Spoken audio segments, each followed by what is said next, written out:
Hello everybody, welcome to another Quality Chess vlog. We are here with my friend Grandmaster Stelios Halkias. Good evening everybody. Yes, Stelios is going to talk about the quality chess books that he likes and he uses in his work. It's an excellent topic. I think we have discussed personally with Nikos many times, but also with Jakob, about the books that I really like from Quality Chess. My personal favorites, Nikos knows already the answers, but my personal favorites for you that I have to tell you I really love them. It's like Kramik would say bedtime reading. It's this amazing book from Michael Marin, the Learn from the Legends. I don't have the new copy, but I know it's excellent. I have the old version, but it's a book that I read from cover to cover. I mean, like, I really loved it. I used it a lot in my lessons. It's amazing how much you can learn from such a book, and I always try to stress that I really love middle game, end game books. Not that much opening books, but middle game, end game books, and thanks to Quality Chess, this was a really great book, all-time favorite for me.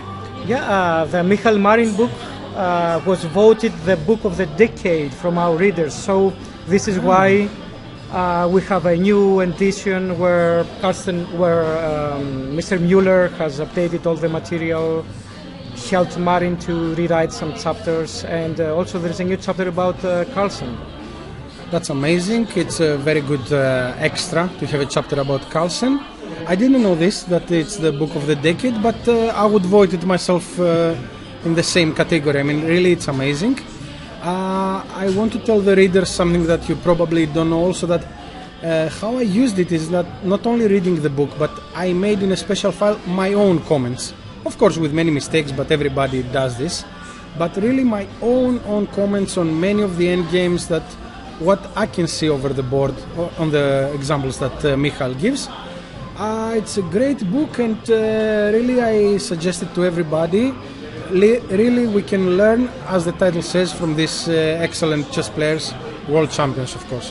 So Stelios, grandmasters do read chess books nowadays? Definitely. I'm not so close with the top grandmasters. I don't know what Carlsen or Aronian do, but for me personally, I love to do such work anymore. To sit at home and read by the quiet of my study a very nice middle game, end game book that can teach me something more about chess. Maybe I'll already know quite a lot, but there are things to learn. So I think they read chess books, yes, definitely. Okay, great. I have to say to our viewers and readers that Stelios, you had an amazing performance in the last Olympiad. You helped the Greek team to do something amazing. You finished the tournament undefeated, right? Yes, it's a great feat for us. We did an amazing success on this, that the Greek team has... our first board, Yannis Papagiannou, said it's quite tough to beat, as we proved there. Okay, many times the score was 1-2 and I had to win, but actually one very critical match we were losing 2-1 because of me, and then my colleague Master Vasilis, he won the game and we equalized the score. So it's a tough team to beat, and we're very happy about this. We did some very hard work there in the Olympiad to keep this score going, you know. Okay, I have to say that you're talking about the match you were trailing 2-1 from Azerbaijan. From Azerbaijan, yes, the local team, who is extremely strong. Obviously, but I have to say that you lost your game because you didn't read my 1-45 book. That's the truth, which is not the case anymore. Lots of things changed since September, yes. And I'm reading your books. The very nice thing is that I was very impressed by Nikos' book on this thing. I was thinking that Nikos could write excellent about lines and mostly about computer lines and analyzing to death a position, but he surprised me nicely when he wrote this book on the E45, and mostly I loved the chapter on Breyer, where he wrote a lot about Boris Spassky and his games on the Breyer, which is an amazing thing. So I want to tell you something more that you don't know. When I teach Breyer to my students, I use your book, but also I don't use it in the way that many people would think, okay, this is the lines, get it here. I have a very special file and chapter that I have as much as possible classical Breyer games, Spassky and Karpov, how much is possible, and also other experts, more modern experts. That would be from Carlsen to Short to Belyavsky and other guys, but especially Boris Spassky and Anatoly Karpov. First I show them all these typical things that I like that you did it this way in the book. Not only lines, but explanations. Yeah, it's very nice to hear how a grandmaster uses an opening book to prepare for himself and his students. Congratulations for your book, because this is what we need, I think, now, because I think anymore the era of opening books with millions of variations is more or less a little bit finished, as our world champion proved. Okay, something else I wanted to talk about the Olympiad. I was there as well, and what I saw is that you were finishing your games last, and always you were the one that you had to win in order to get your desired 2-2 in the team. And you wanted to show us one game from the tournament, right? Definitely. I think we will have some more time, I hope so. I mean, if Nikos wants, and maybe Yakov wants also, that we will speak to chess quality viewers. But yeah, for now I would like to show one game from there, mostly because I want to stress the point of really very beautiful ideas and imagination in chess. Okay, the tradition in the quality chess vlogs is that when we reach the critical position, we give the viewers some time to solve the problem for themselves. Excellent. So please show us your game, and when you reach to that point, simply we have to inform the readers that they have to give it a try. It's the game of the last round. We play against the Hungarian team. It's a seriously strong team, as you know. Really tough team and very big chess tradition. It's very funny that their coach was Judith Polgar there, so you understand about what team we speak. And I was playing the very strong, talented young guy Benjamin Glendura, who is an amazing player, and I was very, very impressed how strong he is positionally, like fixing plans, and he outplayed me completely. And I had to resort to classical Greek chess, as Papayannou would say, street chess or something. Cheap tricks, but what to do? It's a very critical match and you can't really go out of your game. I mean, you have to play something. So I managed a little bit to outplay my opponent during the time trouble phase. And we reached an interesting position. As you can see over here, I'm with black and my next move is... Sorry. Here you go. Here I go. So my next move is knight e4. I would suggest for the viewers that they can analyze themselves this position. During the game, I thought that I'm completely winning. As the computer proves, this is not the case, but I wouldn't like to say much more. I mean, for example, here the move rook f7 is very critical. There are many computer lines, and I have to tell you this kind of idea, what I believe. There are two styles of analyzing. Simply close the computer and find all the things by yourself. But sometimes when you don't have the time to do this and you analyze with the machine, you will see that so many beautiful ideas come up. So let's see them, why not? I mean, it's very, very important to use our imagination. So rook f7 here was critical, and it's not that bad for white. My opponent played rook f4, which is a good move, let's say interesting. Rook takes c4 and I'm better, but still there are some complications. I would suggest that here you can open up your engines and see the many interesting stuff. So after queen b2, which is a mistake, as I said, time trouble mistake, we were both in some serious time trouble. Opponent didn't reply correct, he played queen b2, and after knight c3 I'm winning. Rook takes c4 and I gave knight e2 check. King h1.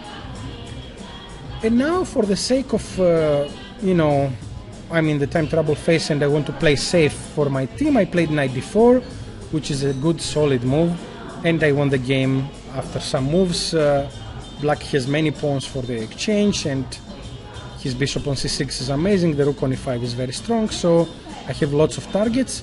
I won the game after a few moves.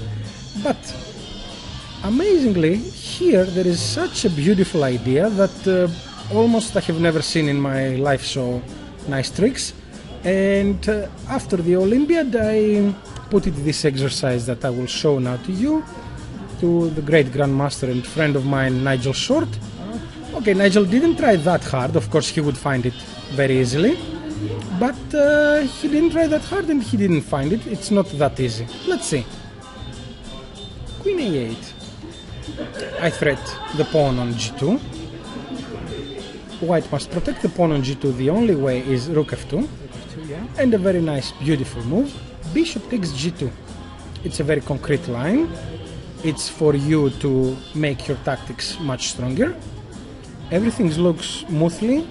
I want to stress the point again that during the game it's not so easy to play like this. You must be extremely sure and confident or your calculating abilities. So if your teammates see that you play this kind of move, they have some tough time. Yeah. Although I'm pretty sure with me my teammates are quite used to some crazy positions.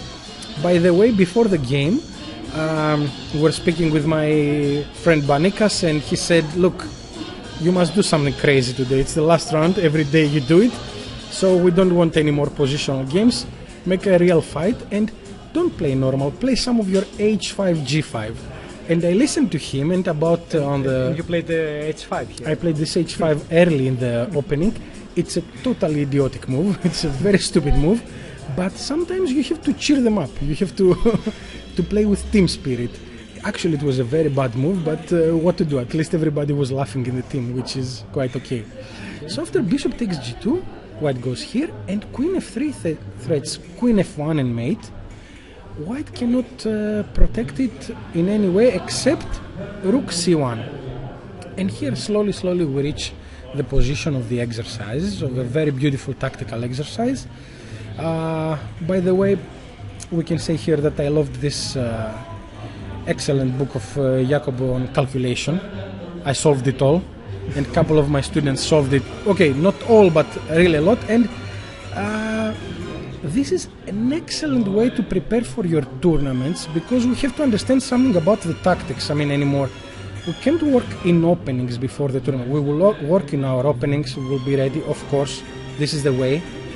But it's like an athlete, a sportsman, not to be able to run if he's not good in tactics. Doesn't matter his technique or his understanding of basketball or football. If he can't run, he can't run. There is no way. So tactics is this proper physical condition to run properly. So you need your brain to be working, so you must solve a lot. So I'll give you something to solve. After knight takes c1, white cannot take queen c1. Nikos, can we put the variation with queen c1? Yeah. So if queen c1, we go rook e2, we threat on g2, only move is queen g1, and now rook d2, very nice, elegant move, and the game is finished. Rook is coming on d1 and there is no move at all. Black can't prevent it. This was the line. So instead of taking on c1, white has another move. Bishop takes g6. Threatening some nasty discover checks. Yes, and that's a very nice spot to stop. Here, black plays and wins. So here is the exercise for our viewers. Here is the exercise for your viewers. Black to play and win. The impressive thing is that it's an only way. It's like, as we say, a study. There is no second solution. Black plays and wins with only one solution. So Nigel Short couldn't find it. Okay, you know that if we say like this, probably we'll get a lawsuit tomorrow. So no, it's not like this. I mean, of course he would find it. He was a bit bored with my game and he said, okay, Stelios, show me. Which that's what he does. It's normal. Okay, but we love Nigel Short. Yeah, of course, but the thing is, like, I think he really enjoyed the beauty of the exercises because it's one of a kind. It's a very, very beautiful idea. So, some time for your viewers to solve this exercise. Okay, as Jacob does, 4, 5, 3, 2, 1. We are back. We're back. Yes, please. Excuse me, we gave Nigel a couple of minutes and to your viewers 5 seconds. No, the viewers have to stop their video. We will have a sign like great. Okay, of course they understand this. Yeah. No, it's a very impressive move. As I want to repeat this, nothing of all of this happened in the game. But what I suggest is that you delve into the games. You go very deep into your games by analyzing, spending hours and hours and hours in beautiful positions. Try to improve your imagination, your calculation. I mean, like, try to make notes on your games, like many pages, whatever is possible there. It doesn't matter only the quality, but also the quantity. What I mean that I want you to analyze a lot, to try this idea, this. Some things are a little bit stupid, but you need to go deep how much is possible. So here it's an amazing move, and the only one winning for black. Knight to e2. And you leave white, Nikos, to give his discovered checks. Bishop on h5 or bishop on e4 check is a check with threatening our queen. It's very impressive. Let's see, bishop e4. So it's a check, and black replies with this amazing move. Check as well. This was very beautiful for me. I got really amazed and very happy, and it was good material exercise for my students as well. And as you see, white has no reply. He cannot take with the rook. If he takes with the pawn, we take the bishop on e4, and on king g1, queen f1 mate. We have to show that the same goes for bishop takes h5. Amazing move again, knight g3. One of the same idea. And it's really great. I mean, like, I really loved it. I mean, it was such a and nice again, stuff. we take the bishop, right? Yes, and again we take the bishop. Yes, it's not maybe as it's completely winning, although it maybe in the end it's just queen and rook against queen and rook, but it's not a mate. But it's such an amazing check, this knight g3 move. I mean, like, I really loved it. I got very impressed by this. Of course, we can say that I found this with the help of the computer. Right after the game, I was very lazy, very tired when the Olympiad finished, and I was just lying on bed and analyzing the game. But you know, my coach, Spiros Kabnis, I told him, come and see this thing. I mean, like, so it's so after so many years playing chess and playing professionally, chess never ceased to amaze me and to love it, and I'm very happy with this, that the love is not lost after so many years. So Stelios, some really amazing practical advice for our viewers. Thank you very much. We have to say, as Jakob does always in the start of the videos, but I always forget, we are at Thessaloniki, we are at a bar. Yes. Near the sea. You cannot see it behind, but you could imagine that there is the sea. We played these days the Greek Championship. A very nice event. Me and another friend and colleague, Andonis Pavlidis and Yannis Nikolaidis, very strong grandmasters both. We shared first place.